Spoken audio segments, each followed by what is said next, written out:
Hello, everybody. It's a delight to be here with you today.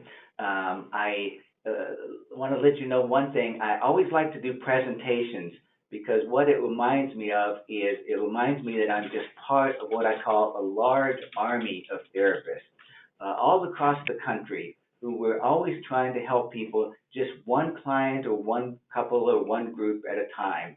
And we're all in this business together, and I really enjoy that. One disadvantage of a webinar is I don't get to see you, but that's okay. You'll have to end up seeing me. There'll be a couple times here where I will actually be looking down because I'm going to read some quotes that I didn't have on the slides and deliberately wanted to keep them off the slides. But first of all, then I want to talk to you about, you'll see I'm the director of the Chrysalis program, and I want to give a minute to talk about that.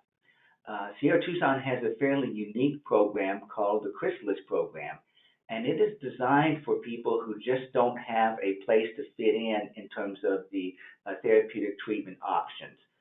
There are a number of people who go to an acute care psychiatric hospital for several days, and within a short period of time, they're discharged. And as we all know, there's the revolving door syndrome. We have a number of people that are come from that, and they're too ill really to participate in a standard residential treatment program, but they're too well to be in an acute care psychiatric hospital. So we fill that niche of working with people who are in that in-between stage. The program is a small program. We have 10 to 12 beds. We are located in the inpatient unit of Sierra Tucson. People stay anywhere from a month to 45 days to 60 days, and we've had people stay a little bit longer. We have three groups of people that, if you're interested in talking with us about the Chrysalis program, one of them is those people with psychotic disorders who come out of an acute care hospital and they need more time to just settle in, begin to have the support they need rather than go out into the stressful world environment. Another group of people are those who have made multiple suicide attempts, often may have histories of what's called borderline personality disorder, and we work with those on an ongoing basis to help them with their self-destructive behavior. And the third group of people are those people who have severe trauma, particularly early life developmental trauma, and often severe dissociative disorders as a part of their problem.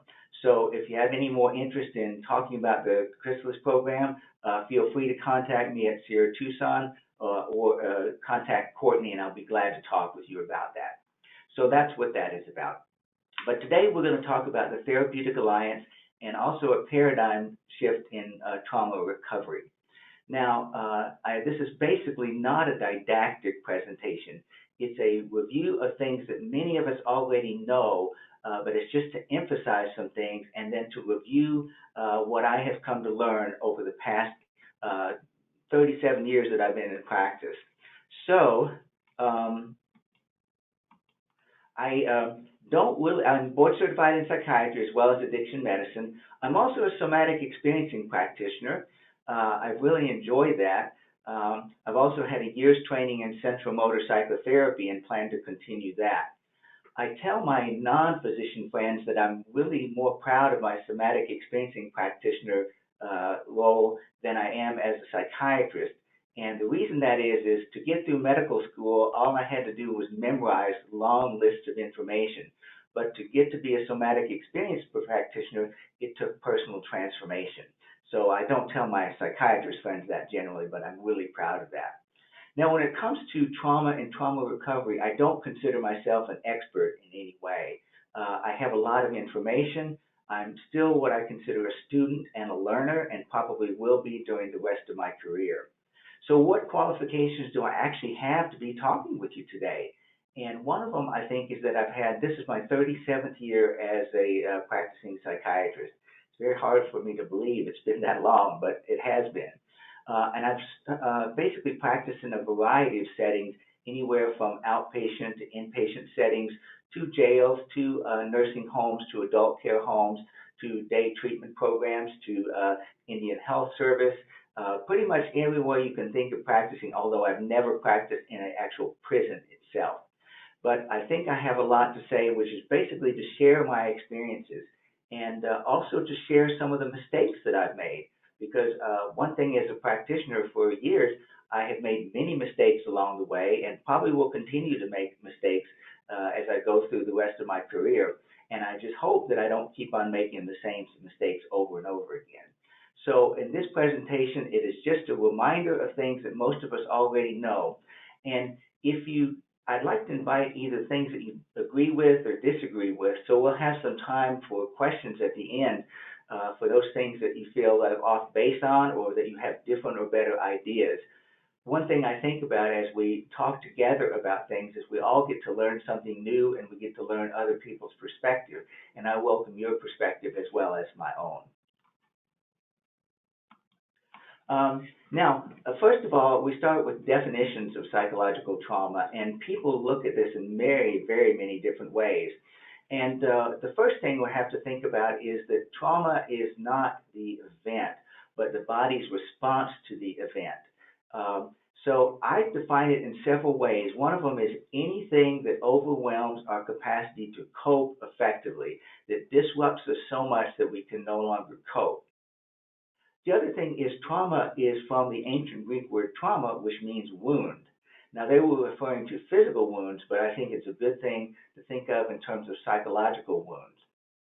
A lot of people tell me that they feel broken, that they really feel like they're shattered or broken and can't be put back together again. And what I tell them is they're not broken, they've been wounded, and sometimes very, very deeply wounded. But the good news is that wounds heal. Often heal with scars, and there's always going to be emotional scars for some people with developmental trauma, but they do heal. And I tell people it doesn't matter how early and severe your trauma was or how old you are when you begin to go into recovery, you can always get better.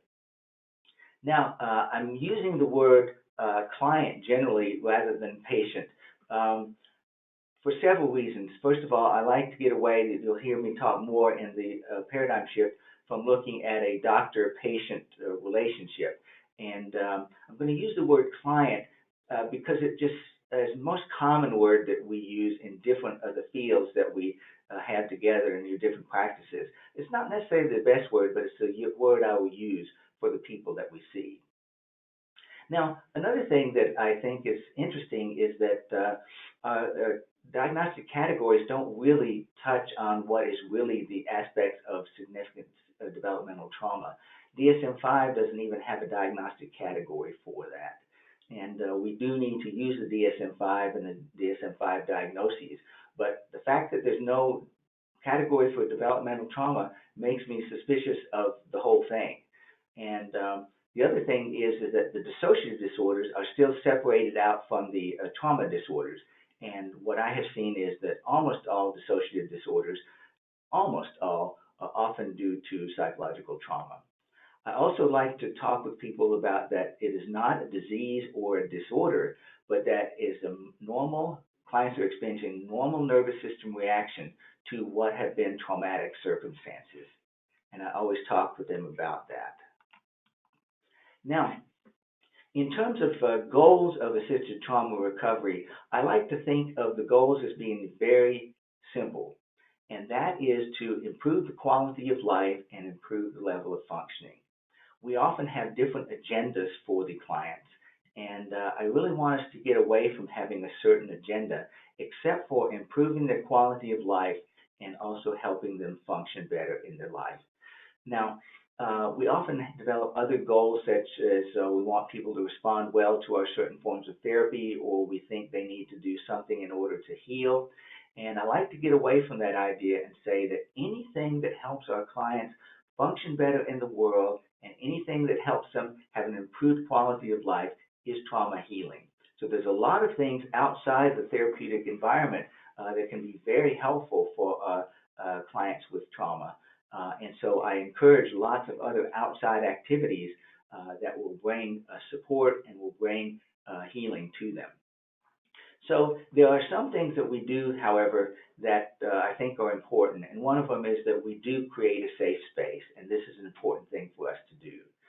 We don't actually do the healing. We are facilitators in the healing. And I like to look at us in that way. And so we create the safe space. The place for ability to have someone come to their own healing and the space to heal for themselves.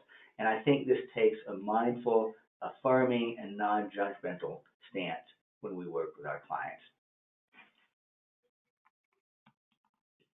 Now, again, we don't have other goals, but we do have some objectives that we like to see that will give us some information about whether or not and to what degree the client is healing. So like I said, we have no agenda except for the quality of life and improved functioning. But we do want to see these things, these objectives along the way. And one of them is the recognition that the trauma occurred and it's not my fault. So many people feel that it is their fault, and we really need to disabuse them of the notion, but also to help them accept the fact that the trauma did occur and it did affect their lives and is continuing to affect their lives. We're looking for better regulation of the emotions and the nervous system. We're looking really for shame reduction, as this is very important. We're looking for decreased dissociation and somatization, which often accompany developmental trauma. And we're looking for increased ability to form and maintain healthy attachments and relationships. We're also looking for abilities to improve mindfulness and self-awareness. We want to see, hopefully, improved communication skills. We want to have them ability to experience and tolerate a wide variety of emotions and feelings. We hope to see an improved sense of self-esteem and self-efficacy, and also to experience a sense of aliveness, creativity, and joy. And I really want to emphasize that because what I think of is the opposite of trauma is not calm. The opposite of trauma is not settled, but the opposite of trauma is joy. And if we can help our clients begin to experience aliveness, creativity, and joy, then we've really helped them come a long way. So these are signs and markers along the way that we can look at to see whether or not we feel that the client is moving forward in healing and whether or not we're doing the right things in terms of helping them to be able to do that. Now, I want to talk about the therapeutic alliance because we know that is the single biggest factor in bringing about positive change in a client-therapeutic relationship. And this is not new information. We've known this for a long time. So what I want to talk about is some ways in which we can improve the therapeutic alliance, which then means that we will be improving our ability to help our clients heal.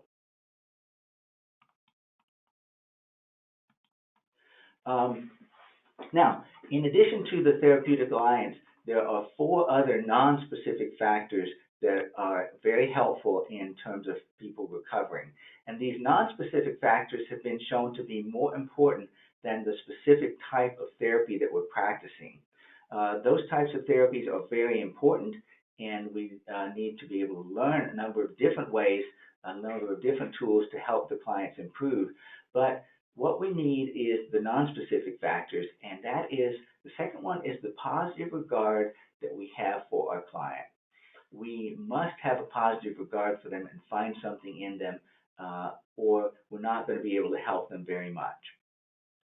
I like what Ron Kurtz, who was the founder of the Hakomi method, which predated sensory motor psychotherapy and somatic experiencing, said back in the 70s. And he said, my first inclination when meeting with a patient, that's the word he used, was to find something in them to love, something heroic. And I think this is a very good way to start, because if the clients know that you're looking for something positive in them and something actually heroic and admirable, they'll feel that and they'll know that, and it's a different kind of approach than what they're used to. We also have to have the joint expectation that the client and therapist, for both of us, that healing can occur and will occur. We both need to expect that, and that helps along the way. Now, another non-specific factor that also helps along the way is the move any therapy session from a relatively low state of arousal to a higher level of arousal and back to a lower state of arousal in the session. And meta-studies of treatments and recovery modalities for trauma have shown that this is a good common factor. And why may this be important? I think one of the reasons is that the trauma response involves not just our thought processes and our emotions, but involves our nervous system as well, the aspects of the body-brain, the autonomic nervous system. And so we need to have some change in the autonomic nervous system in order to have sessions be more effective. Now, a lot of times we're starting at relatively high arousal, and one of the things we want to do first is to decrease the arousal level before we get into our different trauma techniques. But if it's flat and the person is dissociated, they're not going to get much out of the session. And if the arousal goes up and is not brought back down, they're not going to integrate much that's in the session. So I think that's an important thing. And also, the one that we forget and yet has shown to be very helpful for us to improve as therapists is the ability of the client to give us feedback over how we're doing and how the sessions are going. Now, one of the things I like to think about is what we can do, and one of the things we tend to miss is the ability and opportunity for the client to give feedback. This is not because we don't think it's important. I think we all know that it's important, but it's been hard to find ways in which to receive that feedback without somehow making it about ourselves rather than about the client. So some people have had questions, rating scales that they use that the clients fill out. Other people have different ways of doing this, and I know each of you have your own different ways. But I found it very awkward to not make it about me. So one of the things that I've done is learn a couple questions that seem to help. And one of them is the general question at the end of the session is, what was this session like for you? I like that question because it's open-ended. It gives them a chance to respond if they want to, and a chance not to respond if they really don't want to. And it allows and actually encourages noticing, mindfulness, and awareness. What in the session was positive and what was negative. The other question that you can ask is, what did you like about the session and what did you not like about the session? One of the things is it's been shown that therapists, we are very poor judges of what is a good therapy session. We may think a therapy session is very good and the client sees it exactly the opposite. Other times we may see that there what we think is minimal improvement or minimal change in the session, but the client feels it's been a great help and a great change for them. So this is an area that we want to improve our ability on, is to find ways to elicit the feedback. Okay. Now, the way I look at these in terms of the non-specific factors is I look at them as the music of the therapy. And music has both the music, the notes itself, as well as the lyrics. And I call it music because we are making music between us and the client. We're doing a right brain to right brain activity, joining together, and that has been known to be the greatest healing factor. And so I say the music is more important than the lyrics. The lyrics are specific techniques that we use. Now, lyrics are still important, but if you just have the lyrics and you don't have the music made between you and the client, they're not going to get as well as they could otherwise. Now, when I was at first in practice, I did not know this. I really felt the opposite. I thought if I knew a variety of techniques and knew them well and could practice them well, that I would be a good therapist. I had to learn the hard way that it's really the process that counts more than the content. Content does matter, but the process is what's important and what really helps heal the client. So in terms of how do we increase the therapeutic lines, and one of the first things I say is get therapy yourself. Now this may seem obvious, but not all therapists that I've interacted with in terms of providing supervision or consultation have had their own personal therapy. I've obtained feedback from clients individually and in groups about what they like and don't like about therapists in general. And I was really surprised that the number one thing is they're concerned that the therapist has at least done his or her own work. And they feel somehow what people have used the word cheated if they feel that the therapist has not been or is not doing their own work. So most of us have done, but I encourage you, even if you've done your own work, to periodically go back to therapy, maybe of different types than what you've been in before, because then you're going to know more about yourself, and the more we know about ourselves, the more we're going to help our clients. one thing to look at is that we are the instrument of change in our clients. And so I have several quotes that I want to give to you, and I'm going to look down for a second just so I get them right. The first quote is from Christine Courtois, who is a psychologist and was the head of the therapeutic trauma committee for the APA, American Psychological Association, for years. And what she said is, she said, only therapists who have had the opportunity to experience and work through their own trauma will be able to accompany patients on the path to truth and not hinder them along the way. Now, Alan Shore, another psychologist, put it this way. He said, at the fundamental level, the work of psychotherapy is not defined by what the therapist explicitly, objectively says to the patient. Rather, the key mechanism is how to implicitly and subjectively be with the patient. One of my favorite trauma authors, Babette Rothschild, who's written The Body Remembers and The Body Remembers Volume 2, says the best thing we can offer our clients is ourselves. And I add to that and say, basically, be present. Now, if we've not done our own work, we may think we can be present, but we're not going to be very good at it. And being present is the skill that I've tried to learn over time and to get better at. And the only way I've gotten better at being present with the clients is to get my own work and do that and understand myself so that I'm more steady and I'm present in the therapy with them, and that helps them to become more present. So I also think that your personal therapy is the best supervision that we will ever get outside of what our clients teach us. I think what they teach us is the best thing for us to learn, but I think our own therapy is the thing that's useful for us more so than just consultation and supervision, which is really important to maintain. Now, these are my sources that I look to and some of my favorite authors, inspiration that I've obtained, the ideas of Stephen Porges, who developed the polyvagal theory, Alan Shore, who's talked about the development of the self and the difficulties in terms of problems that occur when we're in self-development, Peter Levine from Somatic Experiencing, Pat Ogden from Sensory-Motor Psychotherapy, Babette Rothschild, Kathy Steele, who's written a lot about dissociation and structural dissociation and how to deal with dissociative clients. And then I've mentioned Christine again.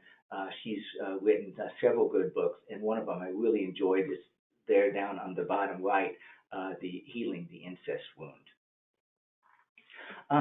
Another aspect about the therapeutic relationship is that in knowing yourself is the idea of countertransference.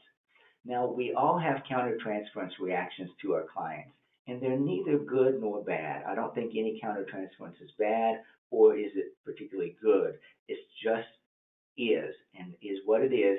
And what we find is, what I found in supervising therapists is that most of the issues that we have where we come to a therapeutic impasse are due to countertransference issues. And the countertransference issues can be issues that are directly related to the client, who it may be what I call a universal countertransference. And that is almost everybody who sees the client has the same or similar kind of reaction. The other kind of countertransference reaction are those individual reactions that we have that are not necessarily universal, but are our own particular issues that come from our own particular background. And if we know our countertransferences well, we can really help our clients through therapeutic impasses, and they are sometimes the areas of greatest growth, both for us as therapists and our clients in order to heal. So I tend to look at countertransference issues. I'd like to talk about that more in detail, but I can't today.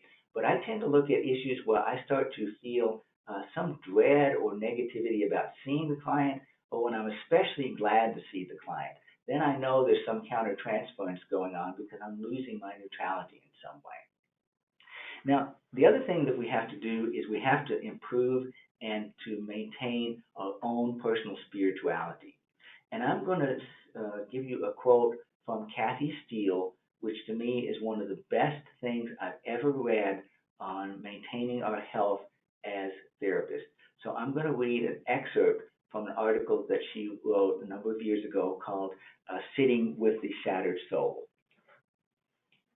And I'm going to read this so my head may be down at times. So how do you sit with a shattered soul? Gently, with greatest and gracious and deep respect. Patiently, for time stands still for the shattered, and the momentum of healing will be slow at first. With the tender strength that comes from an openness to your own deepest wounding and to your own deepest healing, firmly, never wavering in the utmost conviction that evil is powerful, but there is a good more powerful still. Stay connected with the goodness with all your being, however it manifests itself to you. Acquaint yourself with the shadow that lies deep within you, and then open yourself up to the light. Give freely, take in abundantly, find your safety, your refuge, and go there as you need to. Hear what you can, and be honest about the rest. Be honest at all costs. Words won't always come. Sometimes there's no words in the face of such tragic evil. But in your willingness to be with them, they will hear you. From soul to soul, they will hear that for which there are no words. When you can, in your own time, and face that deep chasm within, let go, grieve, rage, shed tears, find those whom you trust, and let them be with you. No laughter, the healing power of humor. Trust yourself, trust the process. Embrace your world, this world that holds you safely now. Grasp the small, tender mercies of the moment. Let you be loved, let you loved, the shattered soul will heal. I just really enjoy this, and for the first 20 times I've read it and saw it, I couldn't help but crying. It's just so profound. And I want to talk a little bit about the issue of evil. When we work with clients with developmental trauma, we know that there is great evil that's been perpetrated upon many of them. And so I say to people that if you believe that evil is just an abstract concept, probably shouldn't be in this business of working with people who have been deeply wounded by developmental trauma. Evil is real, and we have to deal with it. And one of the things about maintaining our spirituality is we must be protected ourselves from the evil. We must be connected to the goodness and light and our own higher power that helps us with the higher things in life. So that's one of the things I think is important to do as well. Now, there's some practical tips that we can use, and one of them I call is good lighting. I've seen a lot of therapist office, and I've been in therapist office where it's kind of dark. It's maybe a little bit cozy like, but the problem with not having good lighting is we can't see the clients well, and we can't see the small muscle movements, the small changes in expression, the small changes in eye contact that we need to see to evaluate where they are on an autonomic nervous system spectrum and perspective. So I think good lighting is very important for us to do this kind of work. I know it may be more comfortable sometimes to be in a more generally what I think of as a cozy setting, but I do believe light is important. The second thing is important is seating. Now, a lot of people don't think much about this or don't think it's much of a big deal, but I've been in many offices where the therapist is sitting up in a higher chair than the client who's on the couch or another chair. And this is a problem because many of our clients have been abused and mistreated by people in authority positions, and they will unconsciously be anxious when they're with you and not really know why necessarily. So we don't want to hover over the client. So what I like is the seating to be exactly even. So my chair is the same level as their chair, or my chair is as level as their couch, and that way we're even. Now, some people are very tall, and if you're a tall therapist, you can't exactly do that very easily, but you can minimize that to at least understand that the best way is as much face-to-face contact without much height disadvantage, and that's because of the history of being mistreated by people in authority. Another thing that's really important is to start and stop on time. Now, in our culture right now, we expect not to go to a doctor or to a therapist or psychiatrist or a dentist or attorney or someone else, and we are used to kind of waiting past our time and be put on hold in a sense. This is a problem for clients as if they're waiting and you go overtime and see them a little bit later, they are questioning themselves. They're questioning whether or not they have the right to continue to bother you. They question whether or not you have some feeling about them, or whether or not the client that you're seeing now and that they're waiting for is more important than they are. There's all kinds of different fantasies that they will internally elaborate. Also, it's a great sign of respect that we start and stop on time. Now, sometimes you can't stop on time. We all have the clients that occasionally a session will have to go over a little bit because of what is being discussed and we need to wrap up. Another time is that the clients often very much at the end of the session, just when we have about 5 minutes left, will bring up the important topics that they really needed to talk about earlier in the session. So this is going to happen every once in a while. But if that happens routinely, then it becomes a transference, countertransference issue that must be addressed with the client. The other thing is when I poll clients about what they really appreciate about therapists, they really emphasize that the start and stop on time. Another thing that I do that enables me to make sure that I have a presence with them and their knowledge of that presence is I don't have anything on my desk like other charts or big huge mess on my desk that would give any impression that I am too busy or busy because then they don't feel I'm really going to be there for them, or they feel like they're intruding on my time or that sort of thing. So I think the therapist's presence is accented by not having things on the desk, particularly other clients' charts. Now, the other thing about therapist presence is the most important thing I think we need to be able to do in the session. And one of the things I consciously try to work on every day and continue to work on is learning how to actually be present and be there with the client. Another problem with being there is that some of us work back to back to back to back. And this is great in one way, and it shows that we do have stamina. But if we don't take breaks periodically, we won't really be present with the client.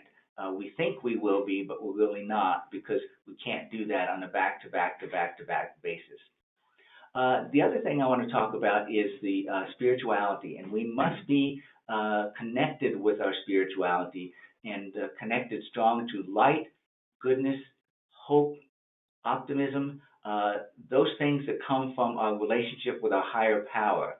Our clients have often been dealing with great evil in their lives.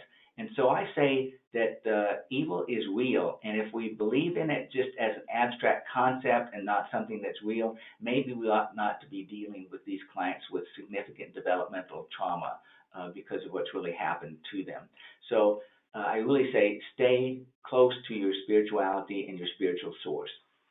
Another thing is to be yourself. We all like to emulate the therapists that have taught us well, our supervisors, our consultants, our therapists, those who have been people that we admire and would like to be like. And I'll tell the story on myself about that. When I first got out of psychiatric residency, I really didn't know how to do much in the way of therapy. So I went to consultation supervision with a physician who was in Canada, a psychiatrist who initially came from Iran. Now, we did all his sessions and my sessions on videotape, and so we could see exactly what was going on. And I really admired the way he dealt with the clients. I really admired the way that he connected with them. I really admired the work that he did. So I found myself for several months afterwards for actually using an Iranian accent when I talked with the client. So it took me a while to get over that and learn just to be myself. Another thing that I like to think of is that we really need to love our clients. And again, Ron Kurtz had mentioned this in his discussions in the 1970s. Now, some people think about loving compassion, but I think of just as love. And what I mean by that love is to treat the client as you want to be treated yourself, with the same respect. So one of the things I do is I don't ever confront the client. I will help clarify for them. I very rarely interpret things for the client, but continue to ask questions and allow them to interpret things themselves. And this is really appreciated when I get feedback from different clients about what they like about their therapists and what are difficult. Now, we want to talk about what I call the problem of the other. Our clients have a great deal of shame. This is the deepest emotion that most of them have to deal with. And yet, we have a tendency to make someone an other. And by that, I mean that they're somehow different from us. And if they're different from us, then we unconsciously will mistreat them or disrespect them, even if we don't plan on doing so. And I'll give some examples of where we have made other people different. I am male, you are female. I am white, you are colored. I am straight, you are gay. I am German, you are Jew. We have a tendency to do that, and we also have a tendency to I am patient, you are patient, I am staff, I am normal, you are borderline, I am healthy, you are mentally ill. When we make someone an other, we will mistreat them, and this is based on the idea that we came and our brains developed over thousands and thousands and thousands of years in tribal groups of 150 to 400 people competing with resources for the other tribes. So that's built into our brain, and we will cause some degree of shame. Now, I have some time that I need to let you know that as much as I preach this and talk about this to the therapist all the time, I do the same thing myself. I had one time I met with a woman who was had schizophrenia, and she was not my client, but I was called to see her one afternoon when she was getting extremely agitated. Now, we don't generally take people with psychosis and keep them at Sierra Tucson because they tend to get worse in what we consider a high emotional intensity environment. But she was there, and we had to work with her as best as we could till we found the most suitable place for her to be in to continue her treatment. So I brought her into my office, and she got extremely agitated, increasingly paranoid. So I got a little scared myself, and what I did was what I was told to do in those situations, which is to get us both out of the enclosed room. And we went out into the broader waiting room area where there were other people. And other people's presence tends to help calm down the client, particularly if we maintain a sense of quietness and respect for them. So that happened. She settled enough for me to talk with her, and we talked together for a little while, and then made a plan that she would take some medication now and then go to bed, get some sleep, and then when she woke up, I would talk with her about what we may do for longer-term plans. And then I abruptly turned and walked away, and she caught me. She said, "Dr. Seymour?" And I said, "What?" She said, "You didn't say a proper goodbye." And I thought, she caught me. She really did. I didn't say a proper goodbye. I didn't respect her in that way. I just turned and walked away. Now, I wouldn't have done that with anybody else, but unconsciously, I must have seen her as different, as other, as schizophrenic, and I unintentionally mistreated her and treated her with less respect than I would with other people. Another thing that we have to do is be willing to apologize when we're wrong. Now, sometimes the client will be angry with us over things that are really their issue. But sometimes they're angry with us over things that are our issue, the way we've said something or the way we've misunderstood them. And I'll give an example of that. I was working with a client who had a history of what was called borderline personality disorder. Now, I don't like to think of borderline personality disorder. I don't like the idea of personality disorders. I like to think of maladaptive coping mechanisms to deal with highly dysregulated nervous systems secondary to trauma and or genetic factors. And so she had one of the habits that a lot of people do, which is to cut herself and harm herself when she got anxious or when she got really dissociated. So she wanted to make sure that she stayed with her treatment team in residential. She was very fearful that if she cut herself, she would be sent back to the inpatient unit and lose some of the momentum that she had had. Well, I, not really thinking well, made a mistake. My judgment was off that day, and I told her, well, if you just cut a little bit and don't really harm yourself, then you let us know, and we won't send you back to inpatient program. We'll just do an analysis of what brought about the cutting. But one night I was on call, and the nurses called me and said that she cut herself, but cut herself very deeply. So I did what I thought I had to do, which was ask her, the staff, to put her back in the inpatient unit. Well, I came back in the next morning, and she was furious with me. She was yelling at me. Why did you do this, Dr. Seymour? You betrayed me. You told me you wouldn't put me in the inpatient unit, and you did that. And I went on for a while. Now, every fiber in my being wanted to defend myself. Every fiber in my being wanted to say something along the lines of, yes, but don't you understand? I did it because of such and such. But something that day stopped me, and I just said, you're right. I'm sorry. I did betray you. I did mistreat you. I wished I hadn't, and I want to apologize. I did you wrong. Suddenly she began crying, and I asked her what brought the tears. And she said, nobody who's hurt me in my life has ever said that they're sorry. She cried a little while, and then she looked up and she said, can we still work together? Of course we could. And so we had a good working relationship the rest of the time that she was there, but it wouldn't have happened if I hadn't apologized. Now, I want to talk a little bit about what I consider a paradigm shift that we need to make, and I think we're in the process of making in terms of psychological treatment and working with clients who've had trauma. For years and years and years, we've used what I call the psychopathology model, and it has served us well. We have tried to figure out over the last 120 years what is wrong with people, how to classify them, how to understand symptoms and how they go together, how to put people in some categories so we could provide research, how to provide certain degrees of treatment, that sort of thing. And that's very much served us well. But I think it's past its time. One of the problems that comes with it is it has some degree of labeling. And I believe we need to move towards more what I call a neuroregulation model. And this neuroregulation model has more to do with what we know about the brain in terms of brain development, child development, development of the self, attachment, those sorts of things that we now know more about. And the idea is that we are to help the clients regulate their nervous system. And that is our focus. So we don't worry about what label they have. We just work on them in terms of helping them regulate their nervous system. Now, one of the things that I say, and it's a little oversimplification, is that all of our problems come down to a combination of two things. And there is such thing as mental illness. There are the schizophrenias and the severe bipolar disorders of psychosis, but I don't consider those psychological disorders. I see those as brain disorders with severe psychological effects.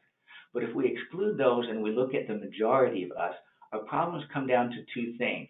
We have problems with regulation of the nervous system, which means managing emotions and managing anxiety.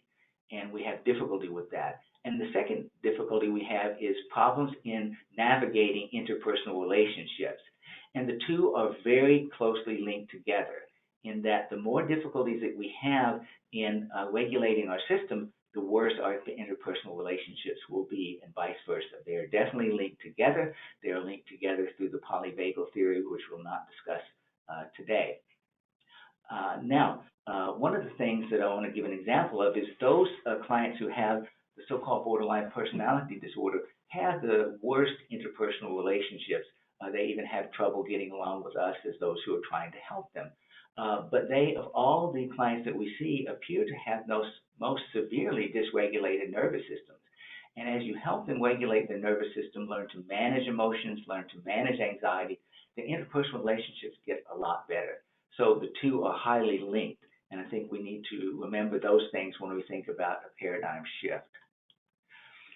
The other thing in terms of a paradigm shift, and most of us are learning this or have been doing this already, is we're not to label. We don't put labels on the client. We do have to use DSM-5, but this is just for managing insurance purposes. And I tell clients it really doesn't matter what their diagnosis is. We're treating them as a whole person. We must be very non-judgmental, be very open to all their failures and foibles, and still find a way to love them. We need to be a non-violent, and by this I mean that we're not to confront the client, but we are to clarify what their difficulties are and clarify their processes. We need to very, excuse me, rarely interpret, but more ask continued questions, excuse me, and allow the client to make their own interpretations.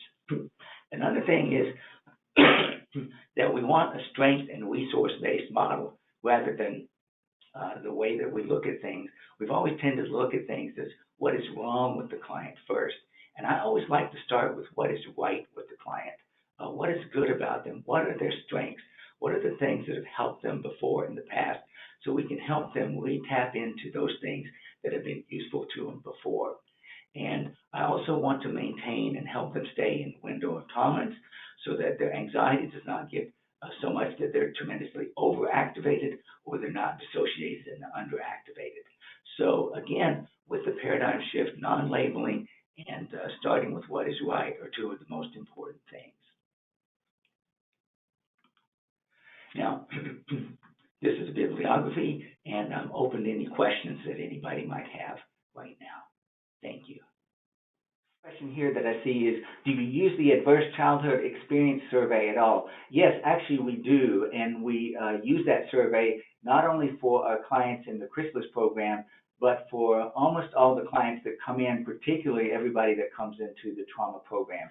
I think that was a very important study, and it's taught us a great deal, and I know work is still going on in that area, so I have another talk where we talk more about the Adverse Childhood Experiences study. Let's see, do we prescribe medication for anxiety, and which ones are good? I think we prescribe in order to help someone stay within the window of tolerance, and anxiety is always one of the difficulties we have to deal with. Some people do need medication to handle anxiety. One of the problems is when do we use low-dose benzodiazepines and when do we stay away from benzodiazepines? And I tend to, in most cases, stay away from benzodiazepines because they do impair learning. People do become tolerant to them, and they can become addicting for anybody who has any kind of addiction problem. The most common time I will use a benzodiazepine is at the very first of somebody's treatment where they haven't really learned any good skills to manage their anxiety, and then we will get off of that within about a week or a half or so. The common things that I find useful for anxiety are the serotonin reuptake inhibitors and also the anticonvulsant gabapentin, both of which are non-addictive, and people don't develop tolerance to them, and I think they're better long-term treatments for anxiety for those who need them. How helpful do you find it to discuss the neuronal effects of trauma with our clients at some point? Usually I will do that, and I'll go back and forth between providing psychoeducation and working with them in a therapeutic way that we think of as normally. But I have a number of psychoeducational tools that I use. I like them to be aware of the nervous system. I like them to be aware of how that interacts. And I think one of the best tools that you can use is you can get it from Janina Fisher. You can get it off the internet. Janina Fisher is a central motor psychotherapist who has been working closely with Pat Ogden for a number of years. And she has a number of handouts that she has in a very structured way that comes on. You can get little of them, or you can get big giant ones that come on big giant posters. And I like to use those quite a bit. I think psychoeducation is important. One thing, we don't want to give people too much information at one time. Some people are more interested in information than others. So some want to know everything about it, and some really don't. So you have to judge that depending on your client. Okay, do you have recommendations on being present with a client experiencing strong suicide ideation? Yes, I think the most important thing to be present is to not become anxious ourselves, but to realize that we have to stay in a well-regulated position ourselves in order to help them co-regulate and even talk about what's going on with them.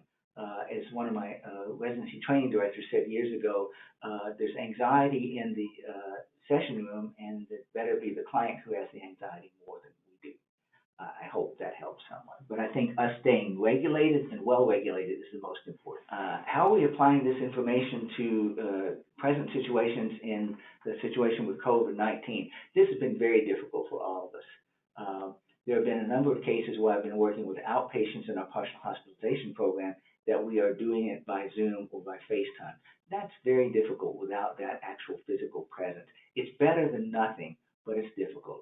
The other thing I know is that I'm not the same in this situation. I have become very isolated. I don't go anywhere except work and then back to home, very rarely out anywhere. And I know that's affected my tendency to be a little bit more anxious, a little bit more irritable, a little bit less calm, and a little bit less steady. And so I just have to keep that in mind, that that is really going on with all our clients. And one of the bad things is, it's really troublesome to me in this case, is because what helps us all learn to settle and co-regulate is being with other people. And we can't do that as much in this time. I feel especially sorry for the children of parents who have been abusive because they have no place to go. They can't escape to school. So it's just a thing that's harder for us, and I know I'm not the same as a therapist. I have to be more patient with myself and more strongly involved to stay present rather than just to be off thinking my own thoughts. Okay. How to work with clients who are working with current events. I think working with current events is always great, because what we want to do is we want to start with the positive. That is, what are their resources? We want them to be able to tap in to those resources. I have a resource sheet that I give to clients as one of the first assignments. So we look at all the things and help them learn and help me learn what's positive about them. Then when we look at the current situation, we look at how they can bring their resources in, where they've lost them because of the problems with isolation, where they can bring them in and strengthen themselves. And almost invariably, the thing that is bothering them in the present, as we know, is linked to problems and trauma that they've experienced in the past. So it becomes a way to get into the here and now, which also links us with their past trauma. So I always like to work with issues that start more in the here and now than past trauma, because it's more readily accessible to people. They're generally a little bit better regulated than the more serious developmental trauma, but it allows us to strengthen the self over this and then move in and help us regulate the nervous system on current events before we move into the past. I like what you had to say about countertransference associated with feeling dread over having session with client or feeling overjoyed. Keeping neutral is something to take a look at, and I appreciate that. Yeah, that's very hard to do. And when we lose our neutrality, I mean, we will do so. I mean, that's just part of it. If I look at my schedule and I look at someone that I dread, I think, okay, what is going on? It has to be my countertransference reaction to them. And that helps me understand them better. But I will lose my neutrality, and often do. And the key thing for me is not to get down on myself for that, or not to get down on myself for negative transference reactions, but to understand they just are what they are, and to be as much present as I can and learn from those kind of things. So we do lose our neutrality, we often do, and that's usually a sign of some countertransference reaction that we need to examine. Any other questions? I think we're just about done. I really do appreciate the opportunity to talk with you. I do invite you to feel free to email me or to call me through the main Sierra Tucson number. I always get excited about talking about any aspect of trauma recovery and trauma healing. And I like to, again, the idea of, I know that I'm just one of a part of many, many therapists throughout the country that we're trying to do our best that we can, one person, one couple, or one group or family at a time. So thank you very much. Bye-bye.